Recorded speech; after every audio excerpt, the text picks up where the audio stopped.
दोस्तों, पार्लियामेंट में असदुद्दीन ओवैसी ने पहलगाम हमले को लेकर और ऑपरेशन सिंदूर को लेकर बहुत ही ज़बरदस्त तरीके से दहाड़े हैं। असदुद्दीन ओवैसी ने कहा कि एक गोरा व्हाइट हाउस में से बैठकर भारत में सीज फायर का ऐलान करेगा। पाकिस्तान के साथ क्रिकेट मैच को लेकर बहुत ही बड़ी बात कही। इस वीडियो को ज़रूर देखें। Accountable. Thank you, ma'am. Thank you, very good. माननीय सदस्य श्री असदुद्दीन ओवैसी जी। मोहतरमा चेयरमैन साहिबा, मैं शुरुआत में अपनी तरफ से ताज़ियत पेश करना चाहूँगा उन 26 लोगों को जिनका नाम पूछकर और मुसलमान नहीं होने के नाते पर उनको गोली मारकर कत्ल कर दिया गया। मैं ताज़ियत पेश करना चाहूँगा मौलाना इकबाल को, जो पूंछ के मदरसुल ज़ियाउल उलूम के मुदर्रिस थे, उस 5 साला लड़की मरियम को जिसको पाकिस्तान की शेलिंग में उसका पेट फट गया। मैं ताज़ियत पेश करना चाहूँगा मैडम जैन अली और उर्वा फातिमा, इन दो जुड़वा भाई बहनों को जिनकी उम्र 14 साल थी। लांस नायक दिनेश कुमार को, बीएसएफ के सब इंस्पेक्टर मोहम्मद इम्तियाज़ को। मैं शुक्रिया अदा करना चाहूँगा कश्मीर की आवाम का कि उन्होंने पहलगाम के वाक़े के बाद मस्जिदों से ऐलान किया मजम्मत का, बग़ैर किसी के बोलने पर रोड पर निकलकर उन्होंने पाकिस्तान से आए हुए दहशतगर्दों की मजम्मत की। मैं मुबारकबाद देता हूँ हमारी मुसल्लह अफवाज को कि उन्होंने एक अजीम कुर्बानी पेश की और बहादुरी के साथ ऑपरेशन सिंदूर में भारत को कामयाबी दिलाई। मैं मुसल्लह अफवाज ने पहले 9 दहशतगर्द ठिकानों पर उनको निशाना बनाया और सबसे मेरी नज़र में जो दहशतगर्दी के दिल पर हमला हुआ वो भावलपुर का था और 6 एयरफील्ड, 3 हैंगर और 2 रनवेज को हमने तबाह किया। बाद में ऑपरेशन सिंदूर की कामयाबी की एक अहम वजह यह थी मैडम कि मुल्क में इत्तेहाद और इत्तेफाक पैदा हो गया था, एक यूफोरिया पैदा हो गया था, मगर अफसोस कि हुकूमत ने उसका फ़ायदा नहीं उठाया। मैं आज भी कह रहा हूँ, जिम्मेदारी के साथ कह रहा हूँ कि पाकिस्तानी फ़ौज, पाकिस्तान की ISI, पाकिस्तान का डीप स्टेट, उनका हयाती मकसद ये है कि हमेशा भारत को कमज़ोर किया जाए और अगर हमको इन ताकतों को कमज़ोर करना है तो देश में इत्तेहाद और इत्तेफाक को बरकरार रखना पड़ेगा। अगर हम बुलडोज़र के ज़रिए या फिर लिसानी जबर के ज़रिए या मजहबी फ़िरका परस्ती के ज़रिए अक़लियतों को निशाना बनाएंगे तो हम खुदा ना खास्ता उन पड़ोसी मुल्क के दहशतगर्द तंजीमों को कहीं कामयाब ना हो जाए। मैडम, मैं आपके सामने ये भी कहना चाहूँगा कि इत्तेहाद और इत्तेफाक इस मुल्क में जब मजबूत होगा तो हमको बैनुल अक़वामी सतह पर दिखाने की ज़रूरत नहीं पड़ेगी। मैं आपकी तरफ से हुकूमत से चंद सवालात करना चाहूँगा कि वज़ीर आज़म ने कहा कि खून और पानी एक साथ नहीं बह सकते, आतंकवाद और बातचीत एक साथ नहीं हो सकती।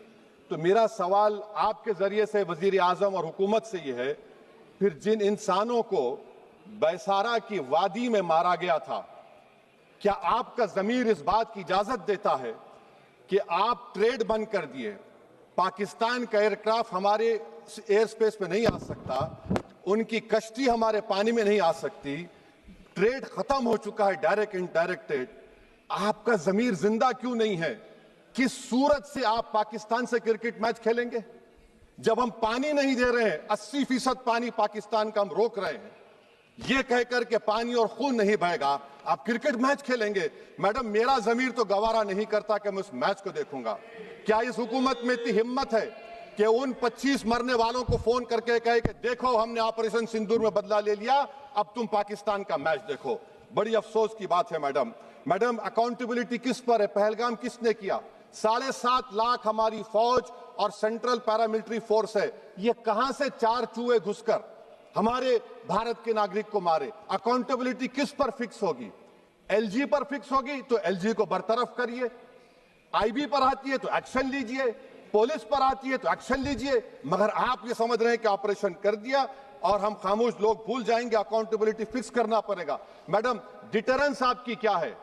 आपने सर्जिकल स्ट्राइक किया, आपने बालाकोट किया, फिर ये पहलगाम हुआ, तो आपकी डिटरेंस की पॉलिसी नाकाम साबित हुई, कश्मीर की पॉलिसी नाकाम साबित हुई, 370 हटा दिया आपने एक रियासत को यूटी बना दिया और उसके बावजूद भी दहशतगर्द वहां पर पहुंच गए।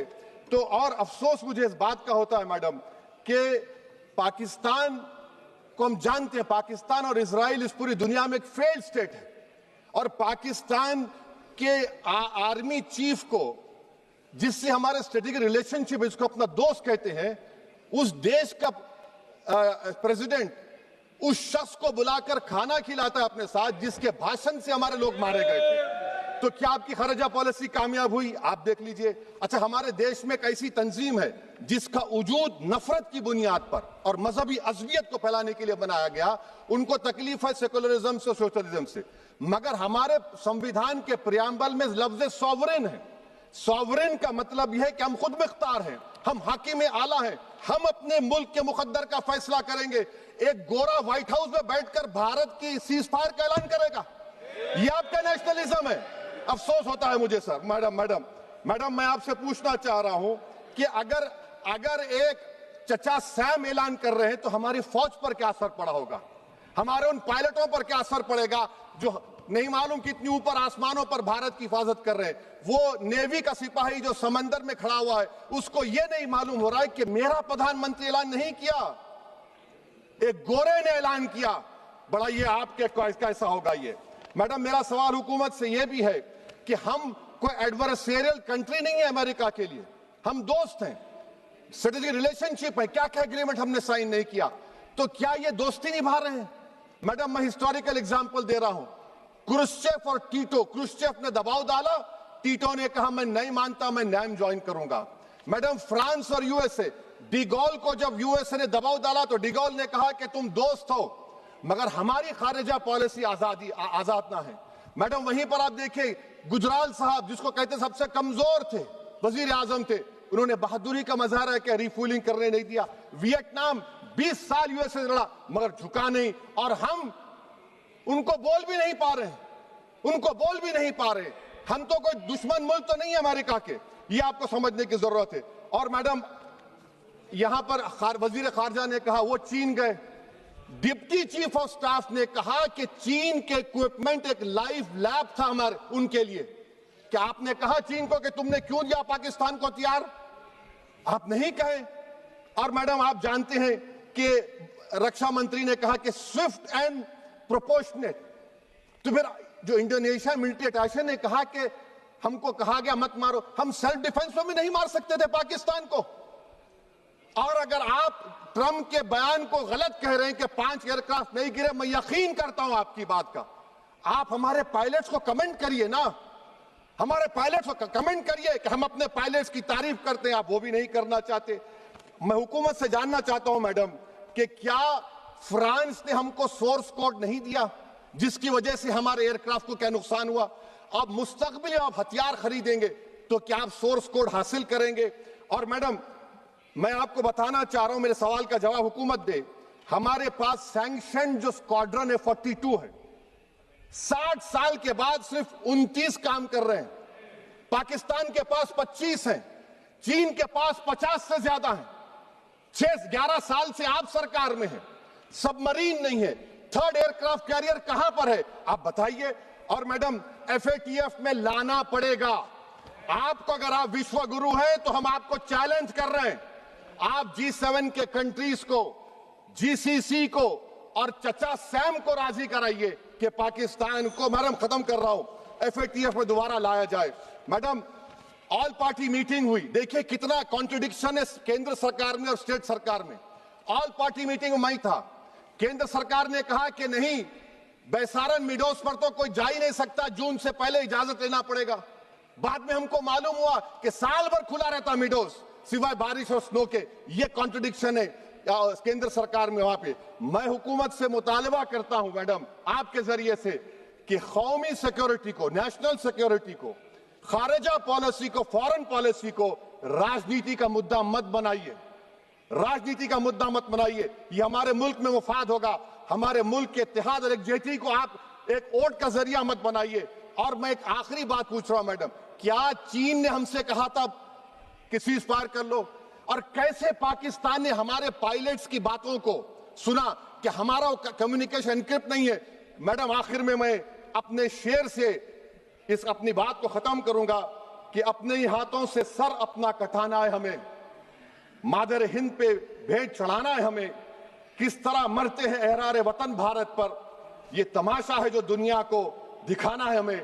ये मैं भारत की उस बहादुर फौज के नाम पे करता हूं, मुसल्लह फौज के नाम पे करता हूं। ये शेर कहने वाला कोई बीजेपी का नहीं था, ये शेर कहने वाले का नाम शेर था, शहीद अशफाकुल्लाह। मैं फिर से हुकूमत से कह रहा हूं, पाकिस्तान टेररिज्म करेगा, आप तैयार हो जाइए। आप चीन से मोहब्बत, कितना इम्बैलेंस हुआ ट्रेड का, कितना इम्बैलेंस हो रहा है चीन से। अच्छा, जब गलवान हुआ उस वक्त भी ट्रंप ने कहा था कि मैं बात करूंगा, हमने कहा नहीं बात करेंगे, जरूरत नहीं है। आज ट्रंप हमारे से पहले बोलता है इज्जत नफ्स भी कोई चीज होती है, इख्तिदार में कोई यहां रहेगा कोई वहां रहेगा, मगर इख्तिदार में इकबाल होना चाहिए। बदबख्ती की बात यह है कि आपने इकबाल को खो दिया। बहुत बहुत शुक्रिया।